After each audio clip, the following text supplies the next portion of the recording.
الم تر الی ربک کیف مد الظل، کیا تم نے دیکھا نہیں اپنے رب کی طرف کہ کیسے اس نے تاریکی کو پھیلا دیا۔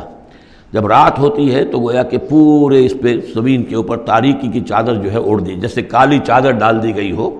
کیف مد الظل، رات کی تاریکی کی چادر اللہ اڑا دیتا ہے۔ وَلَوْ شَاءَ لَجَعَلَهُ سَاكِنًا، اگر اللہ چاہتا تو پھر اسی رات کو مستقل کر دیتا، یہ رات کھڑی رہتی ہے، کبھی دن نہ آتا۔ یہ اس سے پہلے سورہ قصص میں آیت آ چکی ہے، قصص میں آئے گی۔ قُلْ أَرَأَيْتُمْ إِنْ جَعَلَ اللَّهُ عَلَيْكُمُ اللَّيْلَ سَرْمَدًا إِلَىٰ يَوْمِ الْقِيَامَةِ مَنْ إِلَٰهٌ غَيْرُ اللَّهِ يَأْتِيكُمْ بِضِيَاءٍ۔ ویسے اس سے پہلے یہ مضمون آ چکا ہے کہ اللہ تعالیٰ جو ہے اگر مستقل طور پر دن کر دے تو کون رات لائے گا، اور مستقل طور پر رات کر دے تو کون دن لائے گا۔ تو اگر یہ رات قائم رہتی، اللہ چاہتا تو اس قائم رات ہی رہتی۔ ثم جعلنا الشمس علیہ دلیلا، پھر ہم سورج کو جب روشن کرتے ہیں، سورج جو تو اس سے یہ ہے کہ رہنمائی ملتی ہے، پھر اس سے معلوم ہوتا یہ روشنی ہے اور وہ تاریکی تھی۔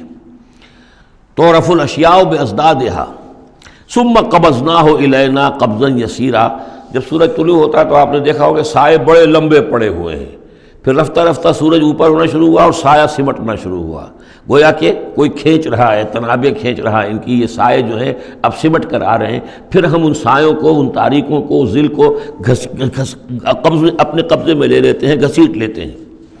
ثم قبضناہ الینا قبضا یسیرا وہو الذی جعل لکم اللیل لباسا، اور وہی ہے اللہ جس نے کہ تمہارے لیے رات کو بنا دیا ہے اوڑھنا، والنوم سباتا، اور رات کو بنا دیا ہے آرام اور استراحت، وجعل النہار نشورا، اور دن کو بنا دیا ہے نکل کر پھیلنے کی، اور دنیا میں اور جو کام کرنے ہیں اس کے لیے مناسب ماحول بنا دیا ہے۔